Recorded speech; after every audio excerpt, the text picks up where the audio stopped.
स्वागत सादर करीत आहोत. चलचित्र देखावा अहिल्या उद्भा. अहिल्या एक अलौकिक सौंदर्य होते. गौतम ऋषींची धर्मपत्नी, सदाचारी, पतिव्रता. तिच्या सौंदर्याची कीर्ती तिन्ही लोकात पसरली होती. साक्षात देवराज इंद्र अहिल्याच्या सुंदर रूपावर मोहित झाले आणि पतिव्रता अहिल्याला वश करण्यासाठी इंद्राने कपटाचा प्रयोग केला. गौतम ऋषींचे मायावी घेऊन अहिल्याला भ्रष्ट केलं. ही गोष्ट जेव्हा गौतम ऋषींना कळली तेव्हा ते भयंकर संताप होते. अहिल्या, तू भ्रष्ट झाली आहे. तू पतिव्रतेच्या मर्यादाचं उल्लंघन करून घोर पाप केला आहेस. हा माझ्या पतित्वाचा अपमान आहे. मी तुला शाप देतो की स्वामी थांबा. माझ्याकडून अजाणतेपणे हे पाप झाले. प्रथम इंद्राने तुमचं रूप घेतलं आणि माझे डोळे फसले. मी फसवले गेले स्वामी. मला क्षमा करा स्वामी, मला क्षमा करा. तुझे डोळे फसले, पण तुझं शरीर, मन, बुद्धी, तुझ्या अंतरात्म्याला काय झालं होतं? अहिल्या, तू भ्रष्ट झालीस म्हणून मी तुला शाप देत नाहीये, तर माझ्या सहवासात राहून सुद्धा आपला पती आणि परपुरुष यातील फरक तुला जाणवला नाही. तू तुझ्या साऱ्या संवेदना एखाद्या शिळेसारख्या निर्जीव झाल्या होत्या, संवेदना शून्य झाल्या होत्या. म्हणून मी तुला शाप देतो की या क्षणी तू शिळ होशील.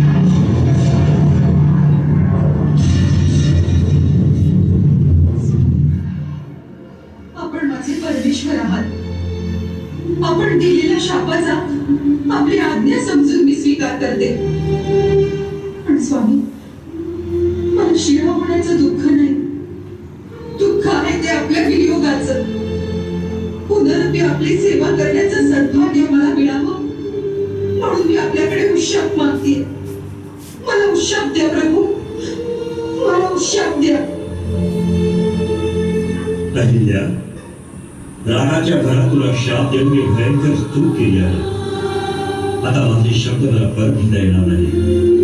पण मी तुला शाप देतो की त्रेता युगात भगवान विष्णू श्रीराम म्हणून अवतार घेतील, तेव्हा त्यांच्या पवित्र पदस्पर्शाने तुझा उद्धार होईल.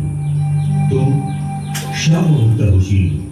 भगवान विष्णू, श्रीराम, श्रीराम, श्रीराम, श्रीराम, श्रीराम, श्रीराम, श्रीराम. तपश्चर्या सुरूच राहिली आणि अखेर ती घटिका निघून गेली. श्रीराम लक्ष्मण समवेत तिथून जात असताना एकाएकी श्रीराम श्रीराम या नाम जपाचा सुमधुर नाद कानावर येऊ लागला. आश्चर्यचकित होऊन लक्ष्मणाला विचारलं, हे बंधू, तुम्हाला श्रीराम श्रीराम अशी नादधून ऐकू येते का, की मलाच तसा भास होतोय? नाही लक्ष्मणा, हा भास नाही. महासती अहिल्या इथे शिळा रूपात आपली वाट पाहत आहे, तपश्चर्या करीत आहे, आपल्या मुक्तीची, उद्धाराची प्रतीक्षा करत आहे. हा त्यांचाच आवाज आहे. लक्ष्मणा पहा, मी या शिळेला पदस्पर्श करून महासती महापतिव्रता अहिल्याला कलंकातून, शापबंधनातून मुक्त करत आहे, तिचा उद्धार करत आहे. श्रीराम बरे झाले.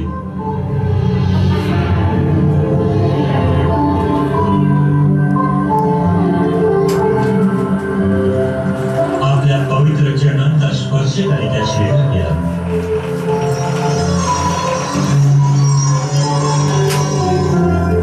चमत्कार झाला, देशांचा कडकडाट झाला, प्रचंड आवाज झाला आणि दुसऱ्या क्षणी त्या शिळेच्या जागी महासती अहिल्या दिसू लागली.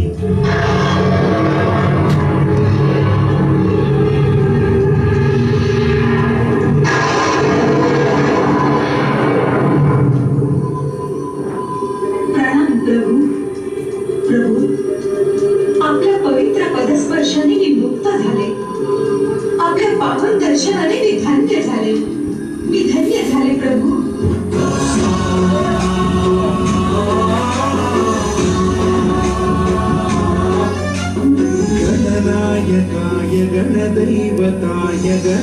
गणाध्यक्षाय धीमहि गुणशरीराय गुणमण्डिताय गुणेशानाय धीमहि गुणातीताय गुणाधीशाय गुणप्रविष्टाय धीमहि एकदन्ताय वक्रतुण्डाय गौरीतनयाय धीमहि गजेशानाय भालचन्द्राय श्रीगणेशाय क्रोधाधीश